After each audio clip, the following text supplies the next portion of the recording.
I can't sleep. I can't sleep. It's 11:34 p.m. I just finished watching the press conference. I watched the entire game. I put myself through that torture from top to bottom. And before I even get into the Zach Wilson injury news, let me just say that this team looked completely unprepared tonight. The defense looked absolutely atrocious. They were lost. Philadelphia marched down the field on them on 2 consecutive drives for back-to-back touchdowns. Our linebacking crew looks awful. I mean, they attacked the middle like it was Swiss cheese. They were able to go through it so easily. I didn't see a decent pass rush. Offensively, like I said, before I get to the injury, let's call Zach Wilson's performance for what it was. It was hot garbage. Unofficial final stats, 3 of 5, 23 yards, and that disgusting interception that he put right into the breadbasket of the defender. What have they been doing this whole offseason? This was one of the most hyped up off seasons, I would argue, in the last decade for this franchise.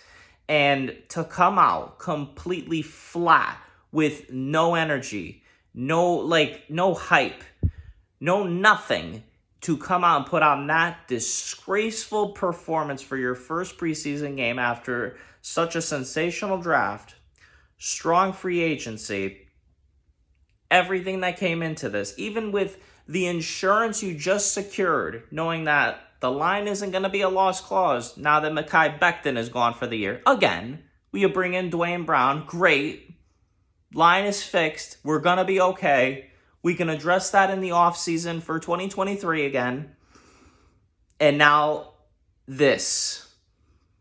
How many times have we seen this happen? I can go all the way back to 1999, week 1 at home versus New England. Vinny drops back. Nobody touches him. The year that everyone has the New York Jets hyped up to win the Super Bowl. Torn ACL. Season's over. I didn't forget. How about when we moved on to Chad Pennington? Both shoulders. How about when Brandon Short got him from behind and he broke his wrist?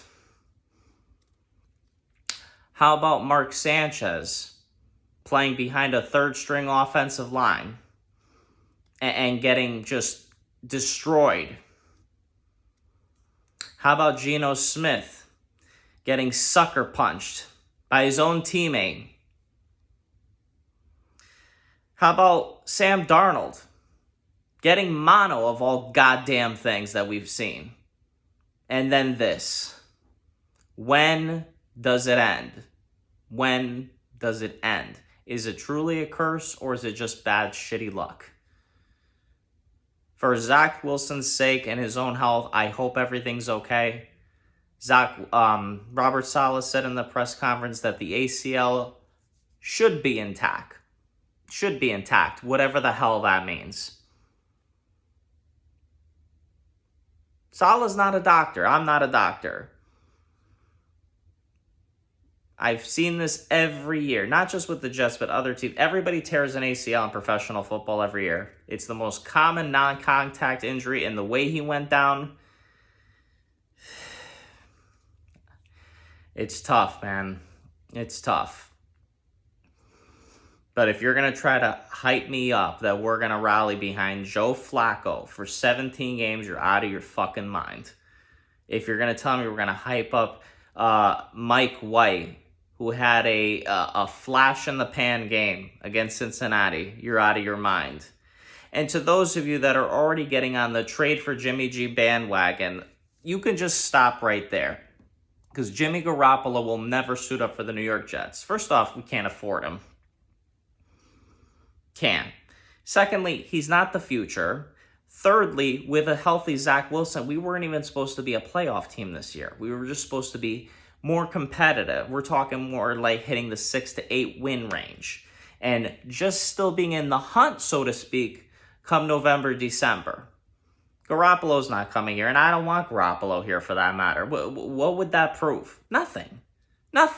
So can we stop with this Jimmy Garoppolo to the Jets nonsense? He's not coming here, and even if he did, We're not ready to win with him right now. We're not.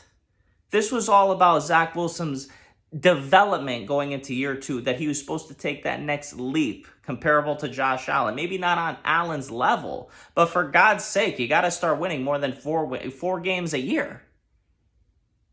And to those of you bozos online on Twitter, Facebook, even here on YouTube, specifically you New York Giants and New England Patriots fans that celebrated the injury, go fuck yourself. That is so shameful and distasteful and just goddamn disgusting. You really cheered on the man's injury? That's sick. That really is. Granted, they're professional athletes. We're not talking about gladiators in the old Roman Colosseum. That's really sick. And, I challenge anybody on here to come at me with that trash. I didn't celebrate Tom Brady's injury way back when he was out for the year. It's tough. It's tough. I'm praying to God it's simply a sprain, another PCL. It sucks that knowing now there's a high chance that I'll be there week 1 at MetLife Stadium, and I got to either be forced to sit through Joe Flacco or Mike White. Again, we're not allowed to have nice things here, so everyone say a prayer. I can't sleep. I can't stop thinking about it, but I guess we'll see what happens in the morning with the results of the MRI. I'll talk to you guys next time.